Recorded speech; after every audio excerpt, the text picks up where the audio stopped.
So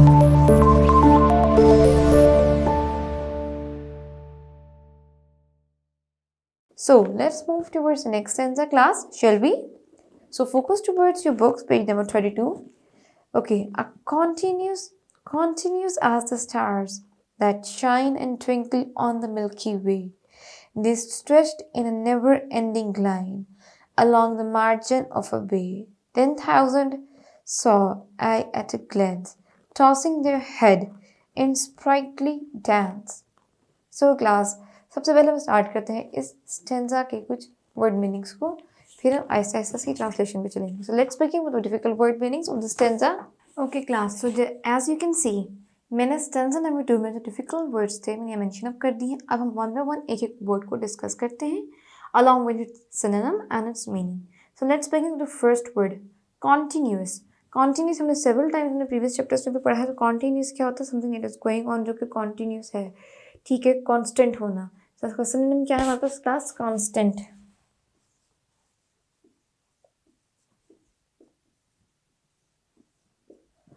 और continuous का synonym constant है, एंड कांस्टेंट मींस मुस्तकिल. ठीक है जी.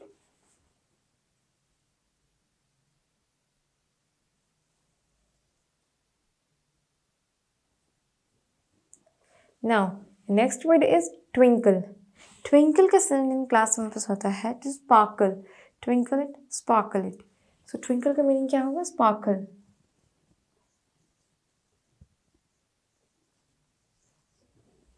और हम इसको क्लास उर्दू में क्या कहते हैं? चमकना. चमकना भी कह सकते हैं आप, टिमटिमाना भी कह सकते हैं, बट आई फील चमकना लिखना ज़्यादा ईजी है, मैंने यहाँ पे चमकना लिखा है. Now next word is margin. Margin आप वैसे भी वर्ड यूज करते, ड्रॉ द मार्जिन लाइंस. तो मार्जिन का मेन सिनोनिम क्या होगा? लाइंस.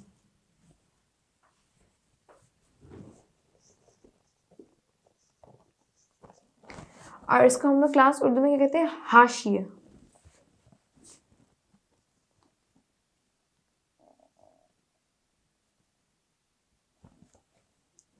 ठीक है. Now the next word is bay. Bay क्या होता है क्लास? ये जो वर्ड है ना bay, it is a broad area inlet of sea. Bay होता है समंदर का किनारा. ठीक है.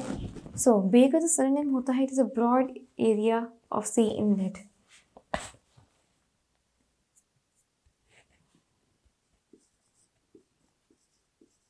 Broad sea inlet. इसको हम लोग उर्दू में क्लास साहिल भी कह देते हैं, बंदरगाह भी कहते हैं.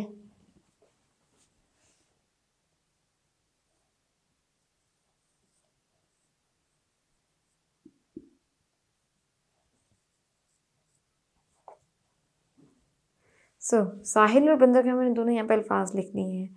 Now second last word is tossing. Toss it.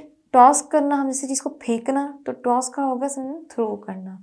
Tossing it, throwing it.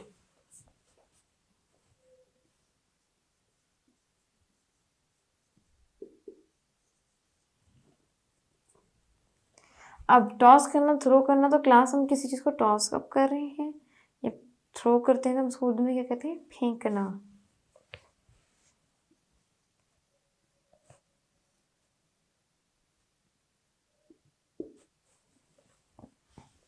Now the last word is sprightly.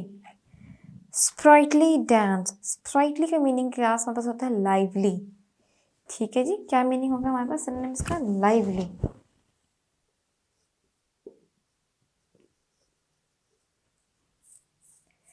इसका क्लास हमारे पास मीनिंग होता है चुस्त भी होना या पुरजोश. ये दो अल्फाज हम यूज कर सकते हैं अपनी एज के अकॉर्डिंग. चुस्त एंड पुरजोश.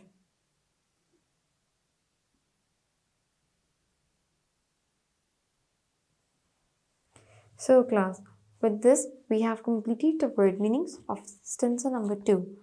इन केस आपको किसी भी किस्म की क्वेरी है तो आप उसको अभी ओवरकम कर सकते हैं, because we are going to start the translation of this stanza. So let's begin with the translation. Before that make sure you are having your accessories, कि आप लिखते रहें. आपके पास एक एक चीज़ होनी चाहिए, register, notebook, where so ever you write it down. So Take out your class registers and notebook and do write down the translation of the stanza number 2. So let's begin the translation of the stanza number 2. Continues as the stars that shine. लगातार जैसे चमकते हुए सितारे. And twinkle on the Milky Way. Kahkashan में टिमटिमाते हैं. They stretched in never ending line. वो ना खत्म होने वाली कतार में फैले हुए थे. Along the margin of a bay, झील के किनारे के साथ. 10,000 saw I at a glance. वो ना खत्म होने वाले कतार में फैले हुए थे. झील के किनारे के साथ. एक ही नज़र में मुझे 10,000 नरगिस के फूल नजर आ गए. Tossing their heads in sprightly dance. जो झूम रहे थे और खुशी से फूलों के साथ नाच रहे थे. सो क्लास, इसके साथ हमने स्टैंजा नंबर 2 की ट्रांसलेशन भी कंप्लीट कर ली है. सो अब हम देखते हैं जो क्वेश्चंस हमें स्टैंजा नंबर 2 के साथ एक स्मॉल से बॉक्स में गिवन है. So let's discuss these questions. So हमारा पहला क्वेश्चन क्लास क्या लिखा हुआ है? How does the poet describe the number of daffodils? Poet ने नंबर ऑफ डैफोडिल्स को किस तरह से डिस्क्राइब किया था? जैसे कि आपने देखा स्टैंजा नंबर 2 में लिखा था that at once he saw 10,000 daffodils. So the poet describe the daffodils in the way that he saw thousands of daffodils tossing and throwing their heads in a sprightly dance. ठीक है जी, this is how he described it. Now, what action is being performed by the daffodils in the breeze? So, कौन सा action जो है daffodil perform कर रहा है breeze के अंदर? So daffodils is performing a sprightly dance in the breeze and enjoying the nature. This will be the answer of the question number 2. Okay, now with that we are ending stanza number 2 and start reading stanza number 3. So shall we begin the stanza number 3 class? The waves beside them danced, but they outdid the sparkling waves in glee. A poet could not but be gay in such a jocund company. I gazed and gazed, but little thought what wealth the show to me had brought. So class, इसके हम सबसे पहले start कर लेंगे अपने passage के word meanings को, फिर हम इसको डिस्कस करते हैं.